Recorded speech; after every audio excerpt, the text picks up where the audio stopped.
Jim Jordan just ripped apart Obamacare and exposed what Republicans have been saying for years. We could be talking about bipartisan substantive issues here today. Instead, we're going to talk about why the Democrats are upset that the administration thinks Americans deserve something better than the failed ideas of Obamacare. Under Obamacare, make no mistake, Americans saw their premiums skyrocket and their health care choices reduced. The majority's title for today's hearing is Trump's efforts to undermine the ACA. Undermine the ACA? Think about what we were told when this bill passed now, 9 years ago?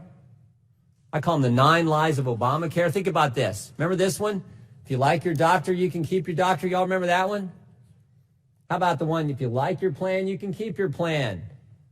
We were told by the President of the United States premiums were going to go down.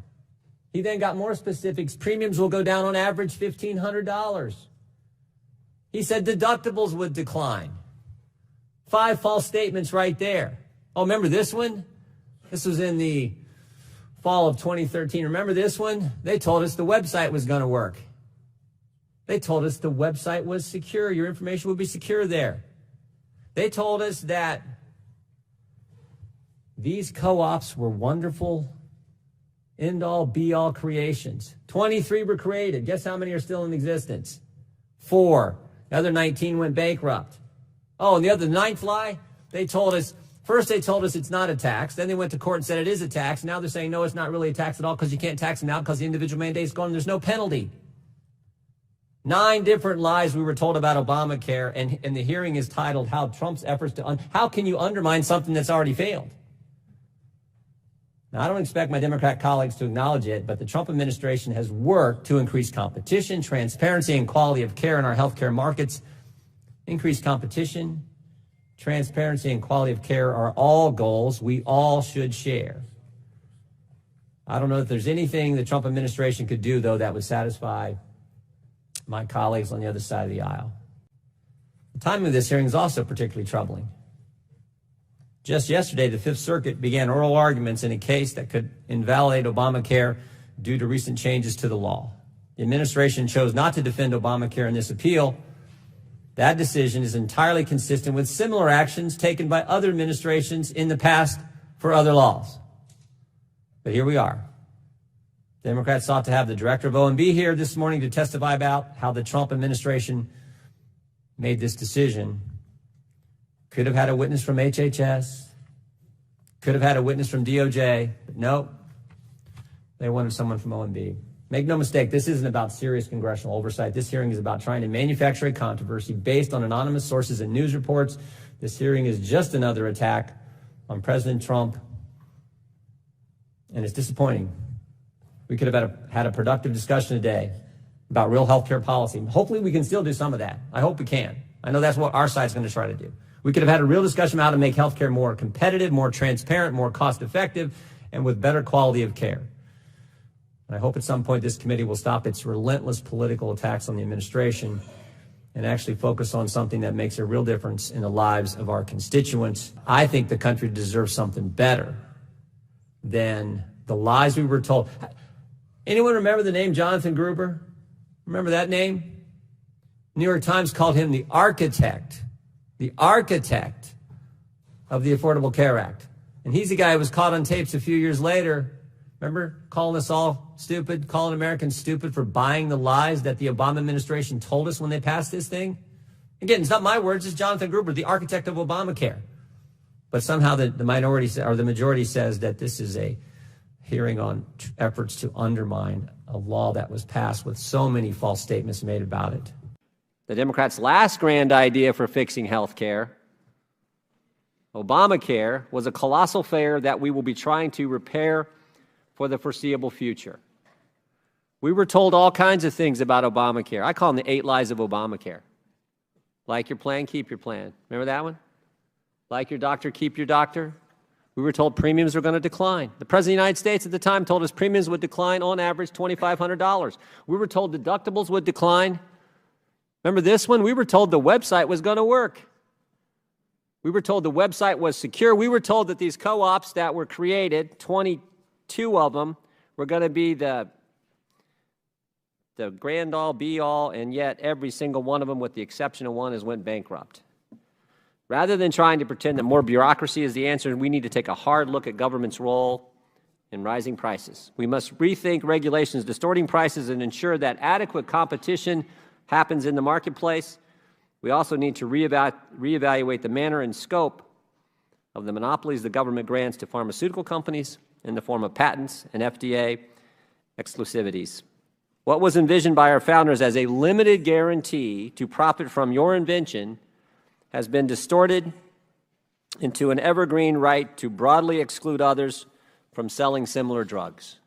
For the past two Congresses, I chaired the subcommittee with jurisdiction over health care. This is an important subject, and I look forward to digging into it.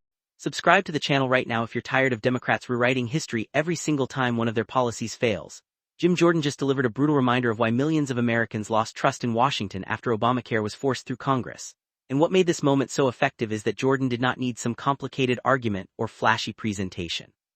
He simply repeated the promises Democrats made to the American people, then compared those promises to reality. That's what hit so hard here. For years, Democrats treated Obamacare like it was untouchable.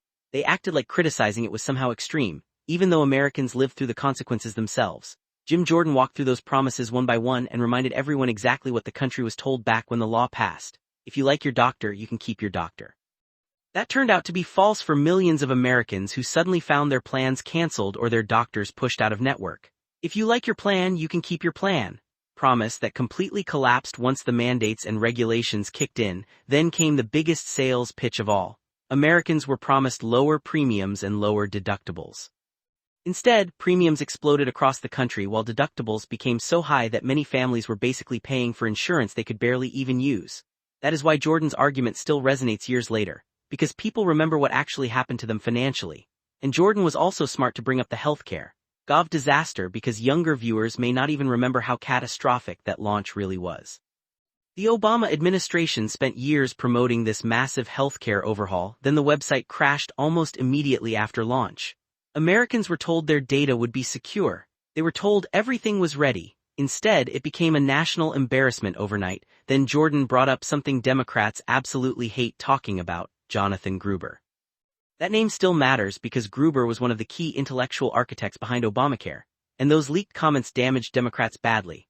Americans heard someone deeply connected to the law openly mocking voters, and basically suggesting the bill only passed because the public was too confused to understand what was happening. That moment permanently reinforced conservative arguments that Democrats sold Obamacare through deception instead of honesty. And this is the bigger political point Jordan was making throughout the hearing. Democrats framed the entire hearing around claims that President Trump was undermining the Affordable Care Act. But Jordan flipped the argument completely. His point was simple: how do you undermine something that was already failing under its own promises? That line landed because Republicans have argued for years that Obamacare was structurally flawed from the beginning. They believed the system created less competition, fewer choices, and higher costs while expanding federal control over health care. And whether Democrats like it or not, many Americans still feel that frustration today. Now Democrats continue defending Obamacare because politically they invested everything into it. It became Barack Obama's signature domestic achievement. Admitting major failures would mean admitting Republicans were right about some very serious warnings from the start.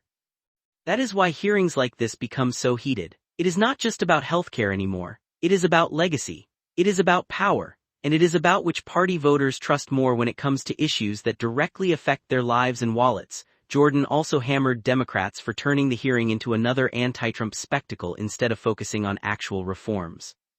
And honestly, that criticism connects with a lot of voters who are exhausted by nonstop political theater in Washington. Because while politicians argue, ordinary Americans are still struggling with healthcare costs, prescription prices, insurance networks, and massive deductibles. That's the reality people care about. And Jordan's strategy here was effective because he stayed focused on those broken promises instead of getting lost in technical policy language. He framed Obamacare as a symbol of government overpromising and underdelivering, and for conservatives that argument still carries enormous weight. The most damaging part for Democrats is that these criticisms are not coming from nowhere. People experienced these problems themselves. They saw premiums rise, they saw choices disappear, they saw insurers leave markets, they remember the chaos surrounding the rollout.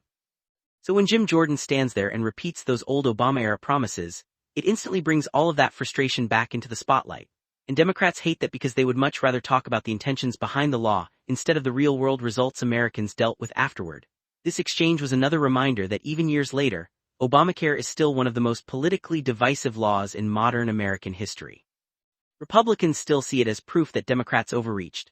Democrats still defend it as historic reform, and voters are left sorting through the consequences. Comment below if you think Jim Jordan was right about Obamacare from the beginning, and if you think Americans were misled about what the law would actually do. And if you enjoyed this breakdown, make sure you like this video, subscribe to the channel, and turn on notifications so you do not miss the next political showdown.